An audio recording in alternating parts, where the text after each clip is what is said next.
bisnis itu kalau mau gede itu nggak bisa kalau cuma setengah-setengah gitu kan. Jadi seperti kata 50 Cent gitu kan, get rich or die trying gitu kan. Kalau enggak ya mendingan gak usah sama sekali. Jadi lo harus 100%. Contoh di China itu dari tahun 90-an sampai sekarang market size-nya growing terus. Bahkan CAGR-nya kurang lebih sampai 20% setahun. Ya, growth-nya 20% setahun. Market size sekarang udah 300 triliun setahun.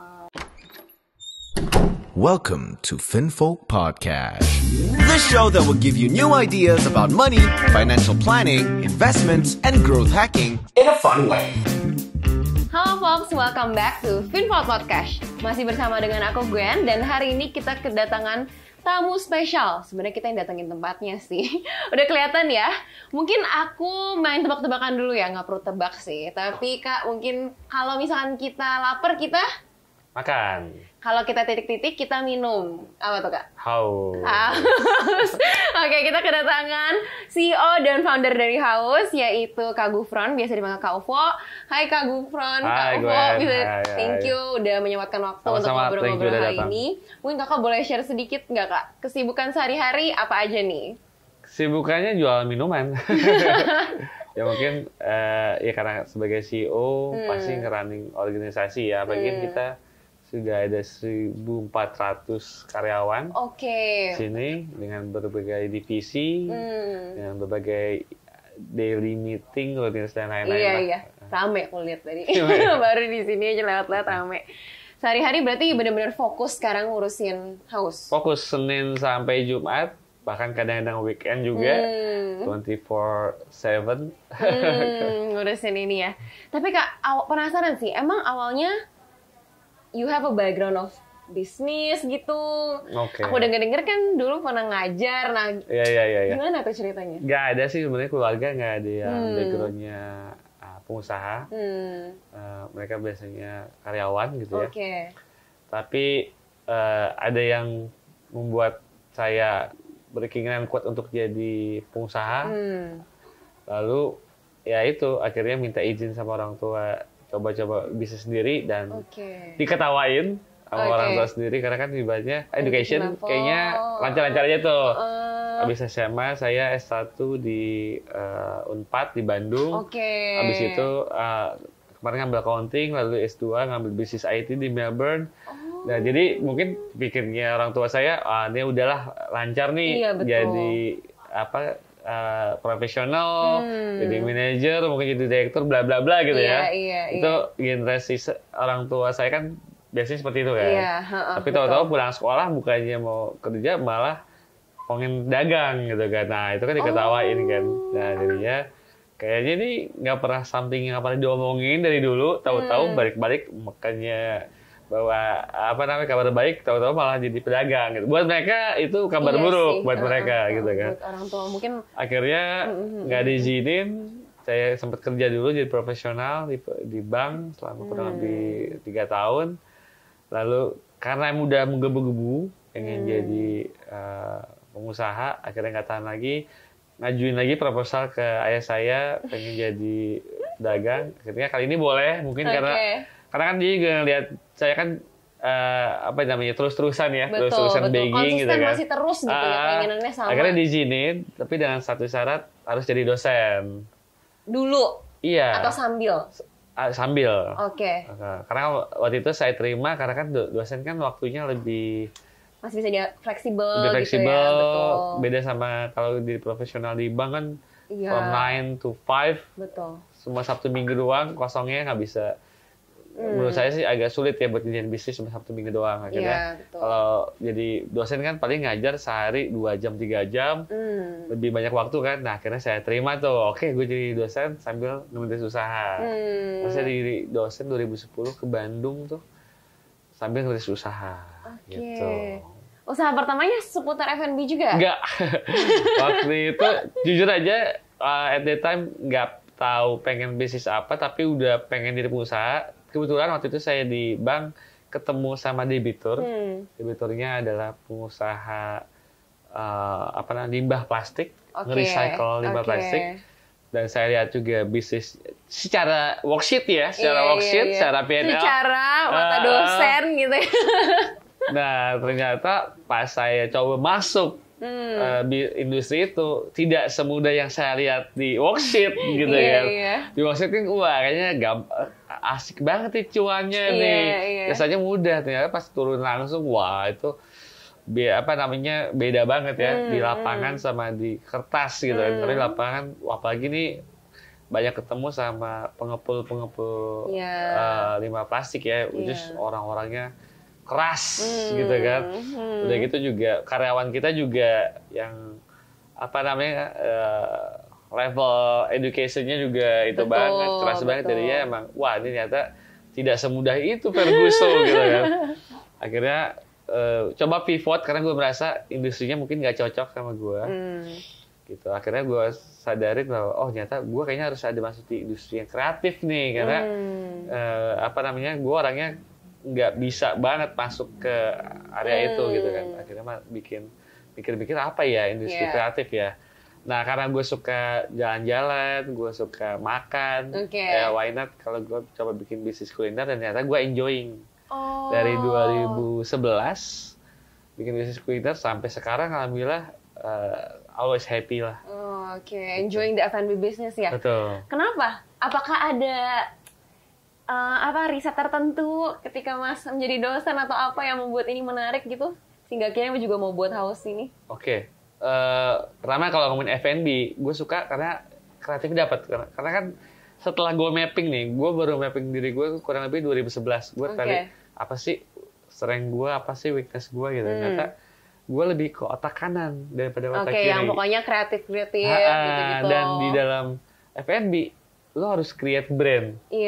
Kalau lo nggak create brand, produknya jadi komoditas doang. Betul. Nah makanya, gue suka banget tuh. Karena di create brand kan butuh kreativitas ya. Dari mulai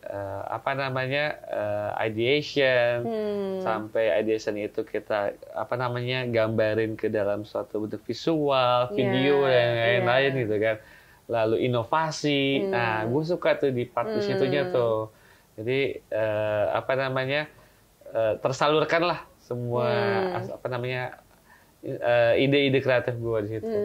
Gitu. Terus akhirnya apa yang membuat orang tua lu Kak yang kayak ya udah akhirnya boleh lah full entrepreneur? Maksudnya mungkin di sini ada beberapa kan orang yang juga sebenarnya gue ngebohongin mereka cukup lama. Jadi sebenarnya gue 2010 jadi dosen sampai 2014. Iya betul. Gue baru ngaku gue udah nggak jadi dosen tuh 2018.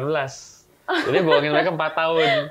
Gitu. Jadi mereka kira masih berlanjut. Iya, karena kan awalnya kan nyambi jadi dosen sambil bikin bisnis. Tapi ketika bisnis mulai growth, you need to focus like 100%. Betul. Dan dari situ gue decide, kayaknya gue nggak bisa nih nyambi lagi. Tapi kalau gue ngomong, gue riset pasti bokap marah banget kan. Jadi gue diem-diem aja. Gitu. Jadi gue padahal udah nggak ngajar lagi, gue fokus on my business 100%. Baru 2018 ketika bokap gue udah mulai curiga, kok lo nggak pernah datang ke kampus lagi kayaknya gue lihat. Baru gue ngaku udah. Tapi at that time business already good. Dan beberapa media udah mulai cover gue. Jadi bokap gue udah mulai merasa oke juga. Jadi mau kesana nih. Gak gitu. Sebegitunya juga. Betul. Gitu ya. Karena kan bokap gue kan kelahiran tahun 45, 46 ya. Orang-orang itu mikir kan. Bener. Jadi pekerjaan-pekerjaan yang jadi PNS tuh kayaknya statusnya paling tinggi lah gitu kan. Baru jadi pegawai swasta, karyawan swasta multinational company bla bla bla. Jadi pedagang yang di pikiran dia tuh jualan jualan pinggir jalan pakai gerobak. Bokap gue nggak ngerti tuh apa namanya startup. Kalau bisnis tuh bisa gede, bisa jadi punya perusahaan. Nggak ngerti dia, makanya dia ngetawain gue ketika gue jadi pedagang gitu. Tapi awal sebelum lu akhirnya buat house ini Kak, riset apa sih yang lu lakukan? Kayak apakah sebagai dosen itu benar lu implement gitu? Betul. Jadi gue belajar banyak ya ketika dari gue bisnis 2011 kan 2010 pasti itu lalu F&B 2011 nggak langsung take off ya. Betul. Itu pasti ups and down. Gue banyak banget belajar dari kesalahan Kesalahan gue yang pertama kali itu, dan mostly yang pada semua UMKM adalah mereka bikin produk atau service pengennya mereka, bukan apa yang market inginkan atau butuhkan. Gue mengalami itu tuh. Tapi setelah gue mengalami kesalahan, kegagalan, akhirnya gue tahu, berarti gue harus benar-benar research dulu nih, apa sih sebenarnya market yang butuhkan, maupun market berapa tahun ke depan butuhkan. Makanya gue sebelum buka house, gue research dulu sampai bukan cuma di Indonesia, tapi ke beberapa negara gitu kan, terutama di China. Apalagi kalau ngomongin startup, kita harus lihat ke China, Indonesia ya, biasanya lihatnya ke China and India, karena whatever happens in China or India 3 or 5 years later will be happen in Indonesia. Jadi gue waktu itu collecting data from China gitu kan, and Southeast Asia market about the beverage industry.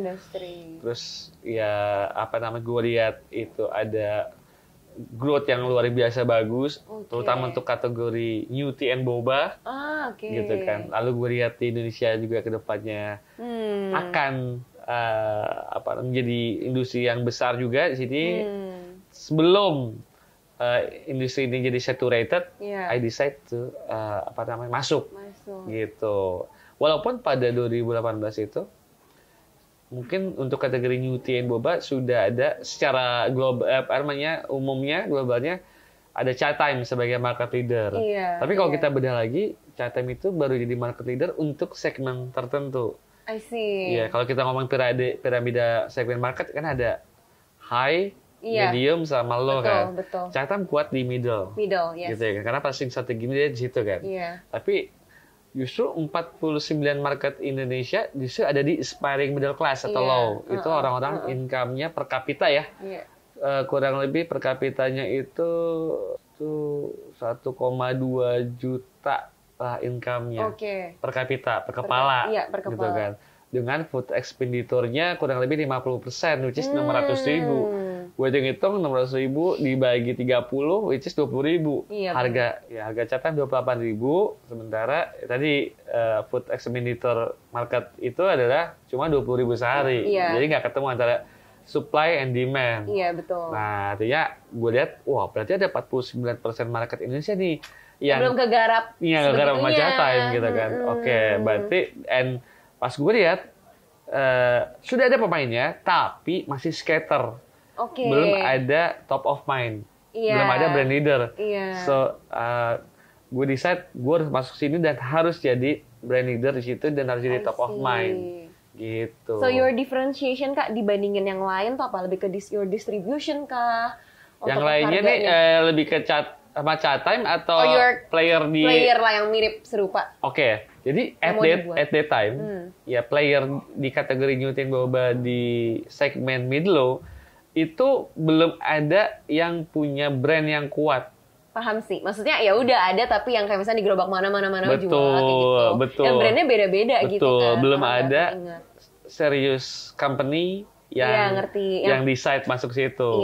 Jadi ketika house serius menggarap market itu dan kita kemas sedemikian rupa jadi something yang menarik gitu kan. Nah, itulah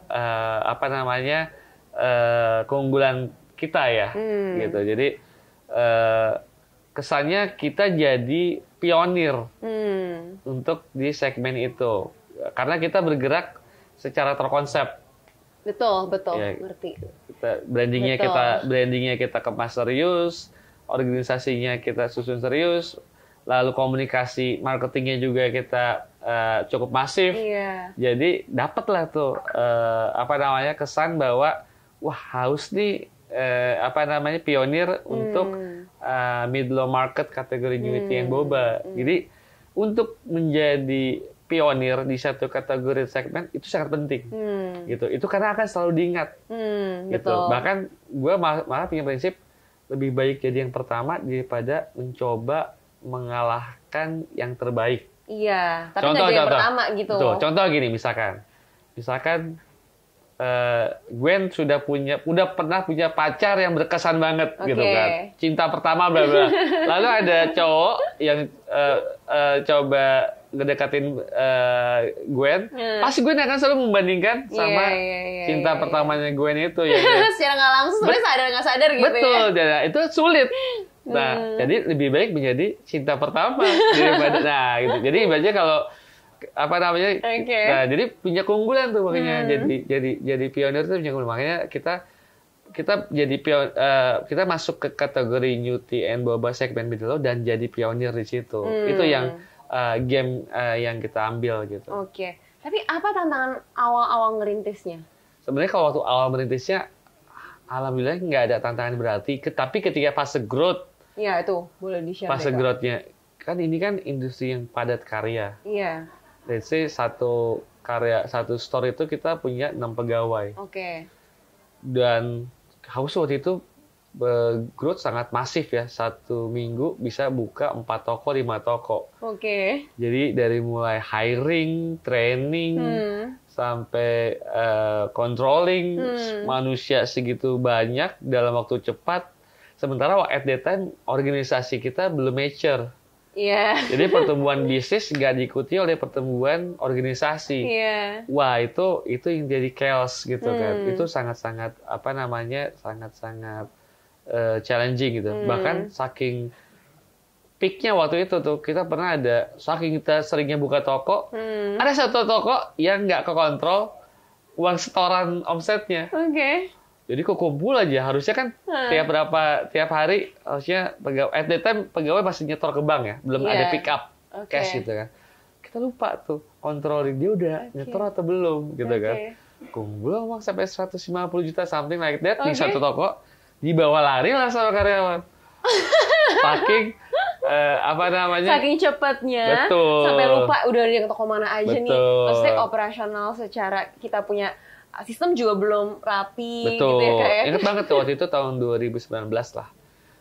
Dari pengalaman itu kita mulai nyadar tuh bahwa pentingnya untuk investasi di organisasi, which is invest in people. Yes. So we hire good people dari yang udah punya pengalaman di industri lah, from external lah. Jadi combine internal employee kita sama external employee yang mudah-mudahan bisa bawa value dan experience ke Haus. Nah dari situ mulai tuh pertemuan bisnis kita udah bisa di cover sama organisasi kita karena udah nggak one man show lagi. Dulu kan antara founder langsung ke crew gitu. Nah sekarang udah mulai ada second layer atau third layer of organisasi ya yang bisa helping the founder or the C-level to manage the nice. Tapi Kak, kalau misalkan kayak brand house gitu ya, kan kadang orang-orang bilang you need to burn money in the beginning. Kayak untuk house sendiri, apakah itu sebuah strategi awal ketika Kakak join this, masa build this company atau gimana tuh? Awal-awal banget, pertama kali banget deh Kak buka stand gitu. Nah menariknya gini nih, biasanya kalau startup itu biasanya emang bener. Startup tuh biasanya EBITDA minus, yang penting volume growth gitu. Nah, ini nggak terjadi sama Haus nih. Karena Haus, jujur aja, kita tuh awalnya nggak didesain untuk game ala startup. Ya kita juga beneran gamenya konvensional aja.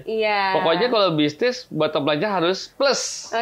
Gitu, jadinya dari awal kita memang do some marketing stuff, tapi itu nggak in the long term gitu kan. Let's say misalkan kita buat opening toko, kita ada activation nih, buy one get one, tapi biasanya cuma 2 hari sampai 4 hari lah. Cuma bikin orang mau experience di produk, di service. Kalau mereka puas, mereka beli lagi gitu. Dan alhamdulillahnya dan feedback dari mereka bagus banget.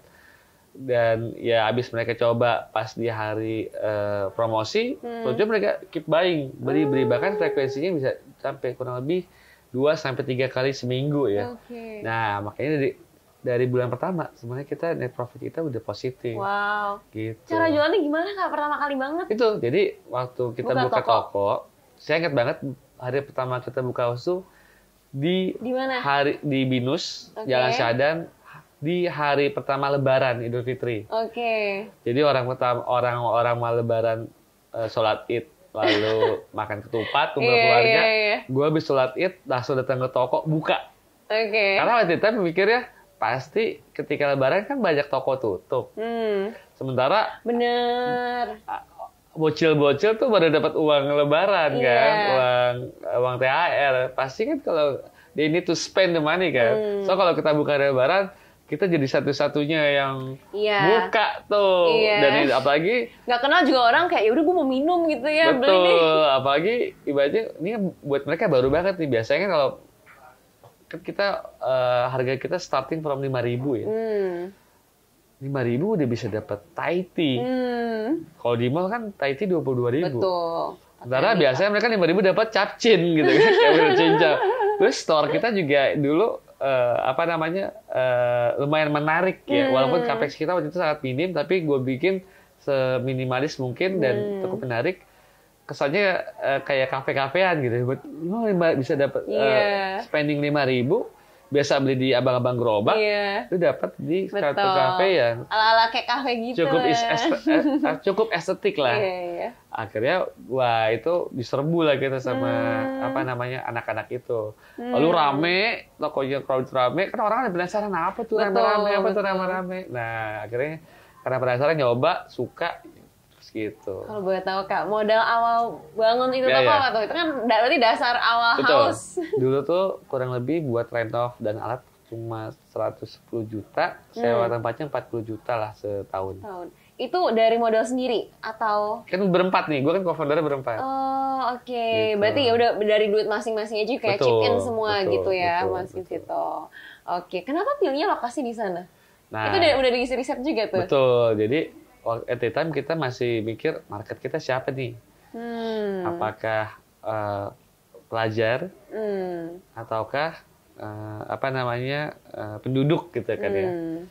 Nah kebetulan gue kan sekolah di SMA 78 Kemanggisan, deket situ kan. Biasanya kan zaman gue dulu SMA, gue sekolah di komiknya di daerah Binus itu, jadi gue cukup tahu. Di sini ada kampus, udah cukup banyak studentnya. Di belakang sana banyak itu perumahan padat penduduk, gimana penduduk gitu kan. Jadi ini kayaknya strategis nih gitu kan. Jadi pas kita buka ya udah kita dapat traffic dari student, dapat juga traffic dari penduduk. Dan ternyata emang lebih besar penduduknya. Kurang lebih 60%. Karena kan tokonya kecil. Dan rame banget. Mungkin mahasiswa juga takut kali atau males ngantri-ngantri panas-panasan gitu. Makanya waktu itu at the time lebih banyak penduduknya. Tapi dari data itu kita langsung merasa ini kayaknya fit juga kalau kita bikin di daerah yang perumahan padat penduduk walaupun nggak ada kampus atau sekolahnya. Iya benar, karena pas dicoba ternyata yang ramai yang persentasenya banyak kan kontribusi dari situ. Dan benar kita buka waktu itu cabang kedua di daerah Pos Pengumben, itu daerah padat penduduk, nggak ada kampus, nggak ada sekolah, dan rame juga. Gitu. Kak, awal banget tuh bulan pertama. Kalau boleh tahu revenue berapa Kak? Sebenarnya kita cuma targetin 2 juta sehari. 2 sampai 4 juta sehari. Tapi alhamdulillahnya kita bisa nembus sampai 15 juta sehari. Wow. Itu kayak 7 kali lah atau 6 kali dari target. Tapi berarti pas cari teman-teman partner ini gimana Kak? Ada tipsnya nggak? Maksudnya apakah semua juga punya background bisnis atau seperti apa? Nah, gue dulu pernah bisnis sendiri. Waktu bisnis pertama pun sendiri kan. Dan gue merasanya itu pain-nya jadi Superman. Artinya lakuin semuanya, marketing, accounting, production, operation, sama SDM gitu kan. Dan itu capek banget dan ujung-ujungnya malah banyak yang miss. Dan again setelah gue mapping diri gue kan ternyata gue lebih ke otak kanan, kreatif, which is marketing and branding. So instead of gue belajar something yang gue nggak kuat, mendingan gue belajar yang gue kuat, yang gue nggak kuat itu diisi sama partner. Jadi gue biar bisa fokus gitu kan. Bisnis itu kalau mau gede itu nggak bisa kalau cuma setengah-setengah gitu kan. Jadi seperti kata 50 Cent gitu kan. Get rich or die trying gitu kan. Kalau enggak ya mendingan gue sama sekali. Jadi harus 100%. Akhirnya dia mau, terus tinggal nyari. Oke, ini udah ada nih marketing guys-nya udah ada, SDM udah ada. Terus kita tahu juga bahwa kita bukan orang operation. Kita cari orang yang bisa jalin operation. Dari teman gue sama small business at that time di Bandung. Dia orangnya cukup ulet gitu kan, kayak biasa punya toko, buka toko sendiri, tutup toko sendiri, jagain toko sendiri. Gue pikir kayak ini solid juga nih orang bisa bisa ya, orangnya mau fight juga. Mau fight gitu. gitu. Akhirnya kita invite dia dan dia mau tertarik juga gitu. Akhirnya dari satu lagi operasional paling berat karena waktu gue bikin projection di Indonesia sendiri bisa sampai 1.000 toko. So we need pain point di bisnis ini adalah operation. Kita butuh satu orang lagi yang bisa bantuin di operation. Gitu. Kita tarik lagi satu orang. Jadi berempat. Jadi itu ya, mungkin caranya adalah kalau cari partner mungkin coba lihat dulu sekitar kita tuh ada siapa, ngeling-ngeling kemana gitu ya Kak. Makanya making networks itu penting juga ya, maksudnya. Betul. Untuk yakin mencari. Nah, tapi Kak, aku juga penasaran, maksudnya kalau strategi house tuh apakah, yang aku tahu kan nggak franchise. Betul. How do you guys grow so fast? Oke, jadi sebelum gue mulai kan gue udah bikin research ya. Iya. Gimana bisnis franchise di Indonesia. Yang jalan tuh bisnis franchise di Indonesia itu cuma yang brand-brand yang gede, yang kayak KFC, kayak Starbucks, kayak Burger King, ya lalu kayak McD, kayak Chatime even, yang di di negara tersebut cuma ada satu master franchise-nya. Jadi bukan satu toko, satu franchise, bukan gitu. Tapi kalau yang modelnya satu toko, satu franchise, itu gue riset nggak ada yang sustain sama sekarang. I see. Gitu. Kenapa? Pain point-nya ternyata masalah operasional. Karena kalau bisnis franchise itu operasional kan didelegasikan kepada franchisee. Sementara yang ngambil franchise di Indonesia itu biasanya itu orang-orang yang pengen pendapatan sampingan. Let's say PNS pengen pendapatan sampingan, ambil franchise. Karyawan swasta pengen punya pendapatan sampingan, ambil franchise. Tapi dia udah punya kerjaan utama yang nggak mungkin dia tinggalkan nih. Gitu. Akhirnya nggak ada yang ngontrol si tokonya. Nah, itulah yang menyebabkan operasionalnya berantakan, lalu ketika konsumen datang ke toko yang operasional berantakan, dia nggak experiencing a good product or services. Betul. Dia kecewa, tapi disalahin kan si brandnya. Benar. Bukan si tokonya, dia nggak tahu toko itu siapa. Gitu. Jadi makanya gue pikir, wah ini expansion using the franchisee business model di Indonesia nggak akan bisa jalan nih. Beda sama di China or di Amerika. Gue yang di pernah nonton film The Founders pernah. Ya si Ray Kroc waktu itu kan dia pernah punya franchisee yang orang kaya. Yang ini kan akhirnya yang orang kaya itu nggak mantau tokonya kotor, lalu dia seenak jidat nambahin menu. Akhirnya kan si Ray Kroc nggak suka tuh. Akhirnya dia malah nyari franchisee orang yang mau komit. Biasanya tuh pasangan suami istri yang mau komit 100% untuk running the store. Akhirnya difilter tuh sama si Ray Kroc. Nah, itu jalan. Same thing di China. Di China yang gue dengar kayak Mitsui aja. Di China itu franchisee-nya justru adalah small business owner. Jadi yang mau turun ke toko. Ya memang benar-benar mereka mau take care sama si store-nya itu ya. Betul. Gitu ya. Bukan yang nyambi. Ngerti. Jadi, meanwhile di Indonesia itu menurut gue agak susah. Presentasinya banyak kan justru mau nyambi. Karena culture di kita itu status sosial bukan di entrepreneur, tapi di tadi gue bilang aparatur sipil negara. Jadi PNS tuh kesannya walaupun pendapatannya belum tentu sebesar entrepreneur, tapi secara status sosial dipandang tinggi, sama makanya jadi orang-orang berlomba jadi PNS atau jadi pegawai BUMN atau MNC atau perusahaan company. So becoming entrepreneur is not their first choice. itulah makanya menurut gue agak sulit nih selama kalau cari masih gitu. I see, that's why nggak pakai strategi itu. Ya makanya mendingan kita aja lah yang bagian operasional, karena kita pengen brand ini gue pikir bisa panjang. Contoh di China itu dari tahun 90-an sampai sekarang market size-nya growing terus, bahkan CAGR-nya kurang lebih sampai 20% setahun. Ya, growth-nya 20% setahun.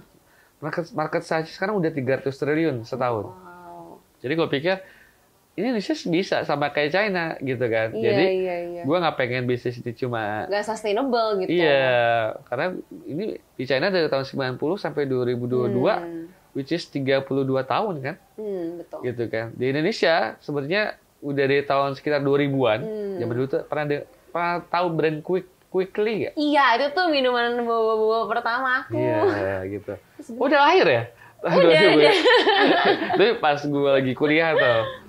Nah, itu yang pertama kali pionir lah di Indonesia dan mengeduket market. Tapi kan mengeduket market susah kan ya? Betul. Baru market teredukasi sebenarnya bukan Catai. Catai masuk 2011. Iya, benar. Itu yang benar-benar lumayan udah mengeduket market sih, gitu kan. Tapi kedepannya growth-nya makin tinggi. Kayak sekarang ya. Sekarang itu market size di Indonesia udah 23 triliun. Wow. Buat si beverage. New tea and boba. New tea and boba only. Bubble tea. Dan ini dipredik 2005 tuh jadi 36 T lah.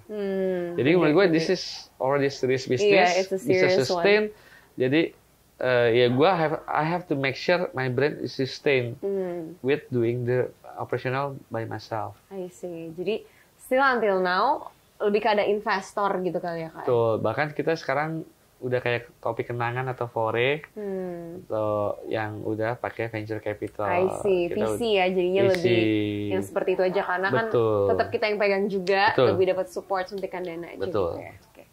Kalau harapan ke depannya Kak, Awis ngelihat nih growth-nya akan makin besar nih marketnya. What do you wanna do untuk Awis?